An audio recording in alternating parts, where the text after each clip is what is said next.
Kembali dengan Profesor Kartus. Ya, topas atau batu topas. Topas adalah sejenis permata yang kerap dimanfaatkan untuk aksesoris dan kelengkapan perhiasan, atau juga digunakan untuk kepentingan teknologi atau industri, seperti halnya untuk pengaplikasian lensa optik suhu tinggi, untuk sistem material di elektrik dan sebagainya. Meski nilai topas tak setinggi dan tak semahal diamond atau berlian, topas juga sangat diminati untuk dikoleksi karena bentuk kilau, warna dan strukturnya yang sangat mirip berlian. Jenis topas termahal adalah imperial topas yang memiliki warna langka, emas, kuning atau oranye yang dapat bernilai antara 30 hingga 40 juta rupiah per karat, yang jauh lebih mahal daripada topas-topas yang berwarna biru, pink atau putih. Topas disebut juga sebagai batu permata mineral silikat dengan komposisi kimia paduan aluminium, silikon, dan oksigen. Namun topas tentunya tak selangka berlian. Begitu pula dengan kekokohannya. Jika berlian, tingkat kekokohan dapat mencapai 10 dalam skala Mohs. Topas hanya 8. Begitu pula dengan proses pembentukannya. Jika berlian tercipta di mantel bumi dengan tempo hingga miliaran tahun melalui kompresi dan tekanan masif, keadaan termal dan suhu tinggi yang ekstrim hingga akhirnya terkristalisasi. Namun topas berbeda. Mayoritas batu topas terbentuk dari aliran gas panas yang kaya fluorin, aluminium, dan silikon, yang biasanya akan ke permukaan dibawa oleh magma granit pada suhu 450 hingga 600 derajat Celcius. Topas akan terkristal saat mendingin hingga akan membentuk rongga pegmatit yang mayoritas terdistribusi dalam lingkungan granit. Brasil, Rusia, Pakistan, Myanmar adalah negara penghasil topas terbesar di bumi. Ya, warna alami topas adalah warna putih atau tidak berwarna, kuning atau emas, atau imperial topas yang harganya hampir mendekati berlian. Ada pula topas oranye, coklat, biru muda, dan merah muda yang harganya lebih rendah di kisaran 400.000 hingga 1 juta rupiah per karat. Iya, meski nilai pasar dan market value tentunya jauh lebih rendah daripada berlian atau emas. Namun meski begitu, nilai market global industri topas dapat mencapai 1,5 miliar dolar yang mayoritas diperdagangkan untuk kepentingan produksi perhiasan atau sektor industri optik. Namun tahukah Anda, selain topas terbentuk secara alami, begitu pula dengan gradasi warna indahnya. Namun untuk satu jenis warna topas, yakni biru, bisa diubah secara permanen melalui proses reaksi nuklir atau proses iradiasi dalam reaktor nuklir, yakni proses pemaparan topas menggunakan radiasi nuklir secara intens, terutama warna biru atau blue topas.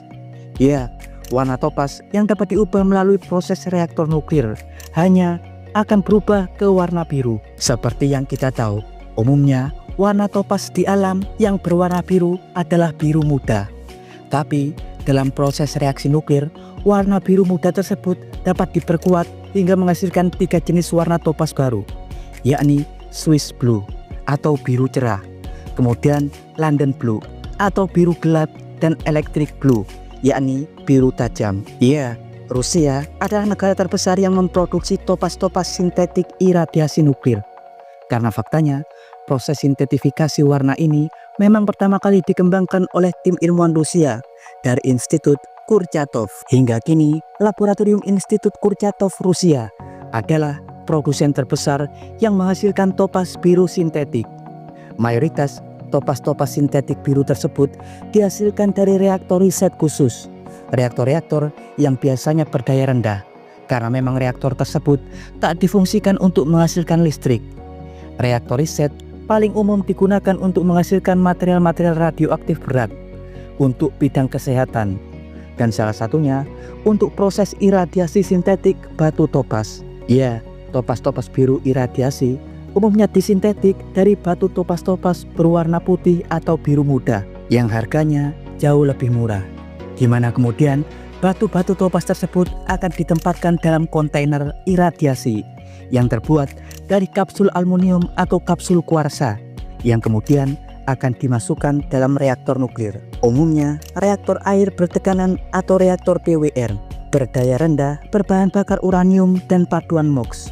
Dan setelah dimasukkan ke dalam reaktor, proses iradiasi akan dilakukan, di mana reaktor nuklir akan dinyalakan agar radiasi-radiasi partikel akan terpancar melalui proses pereaksian nuklir fisi, baik radiasi neutron, radiasi beta elektron, atau radiasi gamma.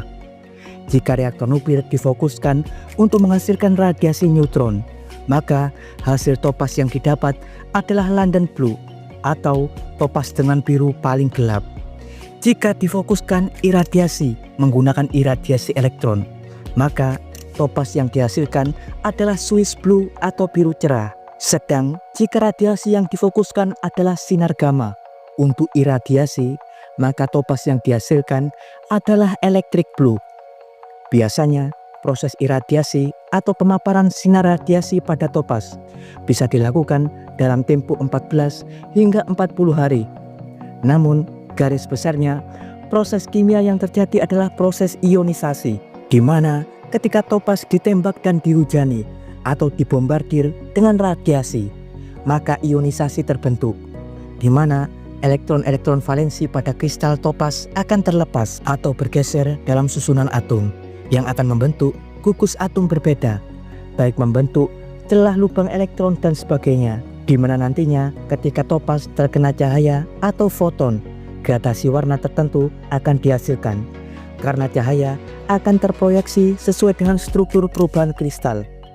Barulah setelah itu, topas-topas akan dilakukan proses annealing atau pemanasan untuk menstabilkan warna, yang selanjutnya akan dilakukan finishing, pemotongan, pemolesan umum yang digunakan untuk perhiasan, cincin, liontin, jam mewah, dan sebagainya.